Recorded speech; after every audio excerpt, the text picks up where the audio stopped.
یہ فیصل واوڈا، اور میں اس کا گواہ ہوں. جب اندر آئے تو مجھے کہا کہ وہ آپ کا مرکز، میں نے کہا یہی ہمارا مرکز ہے. تو مجھے بتایا بابا جی یہاں پہ رہتے تھے؟ میں نے کہا جی یہاں پہ رہتے تھے، وہ سامنے ان کا گھر ہے.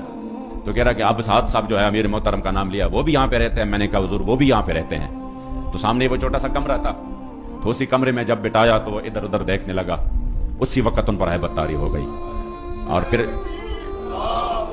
اور پھر جب وہ امیر محترم آئے، بات تو ہم اس کو پہنچا چکے تھے مذاکرات میں، جو انہوں نے ہمیں آفر دیے، یہ کراچی ہے، اور یہ بات میں نے بار بار کی ہے.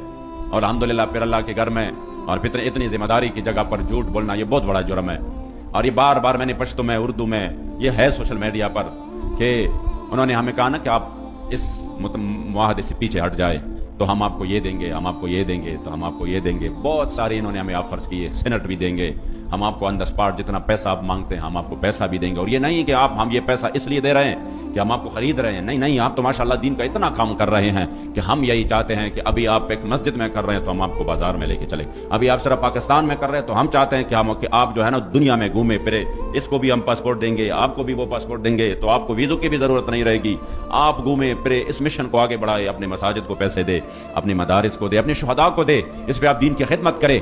اس طرح کی. اور آئندہ کے لیے تیسری جو سب سے بڑی انہوں نے دی، آئندہ کے لیے ابھی سے جو بھی قومی حلقہ ہو، جو بھی صوبائی حلقہ ہو، وہ ابھی سے آپ ہمیں بتائیں کہ یہ حلقے ہمارے لیے چھوڑ دیں. ہم ابھی سے لکھ کر دیتے ہیں کہ یہ آپ کے لیے چھوڑ دیتے ہیں. بس صرف اس انٹرنیشنل فورم پہ جا کے بات کریں گے. آپ فرانس جائیں گے، آپ فلاں ملک جائیں گے، آپ پیرس جائیں گے.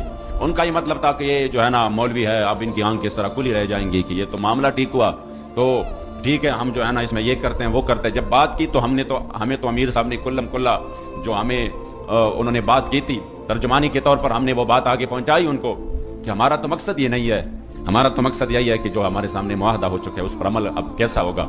تو جب انہوں نے بات 3 دن تک ادھر رکا رہا، اور 3 دن یہ مسلسل کوشش کرتا رہا، یہ سبز باغ دکھاتے رہے، اور پھر ہر طرح.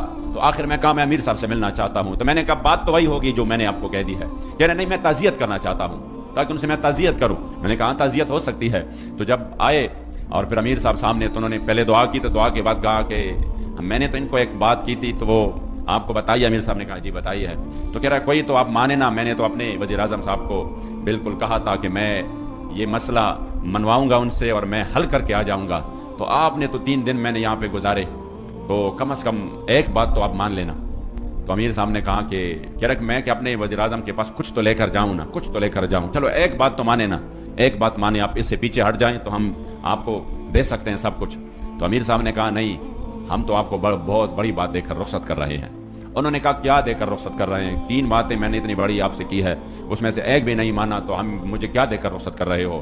تب اسی وقت امیر محترم نے جو تاریخی جملہ ارشاد فرمایا جس پر ہمیں انشاءاللہ فخر رہے گا، اور وہ جملہ بار بار کہہ کر میرے ایمان کو تازگی مل جاتی ہے اور مجھے تحریک پر، اپنے قائد پر فخر ہے کہ آپ نے اسی وقت فرمایا کہ نہیں، جا کر اپنے وزیر اعظم کو کہہ دو کہ 1450 سال بعد بھی اس پاکستان میں جہاں پر لوگ جو ہے نا 3000 اور 5000 پر بک جاتے ہیں، اور جہاں پر بریانی کے ایک پلیٹ پر بھی بک جاتے ہیں، آپ اپنے وزیر اعظم کو بتانا کہ اب بھی پاکستان میں حضور کی وہ غلام رہتے ہیں جو پوری دنیا کی طاقتیں مل کر نہ ان کو ڈرا سکتے ہیں، نہ ان کو جھکا سکتے ہیں، نہ ان کو خریدا جا سکتا ہے.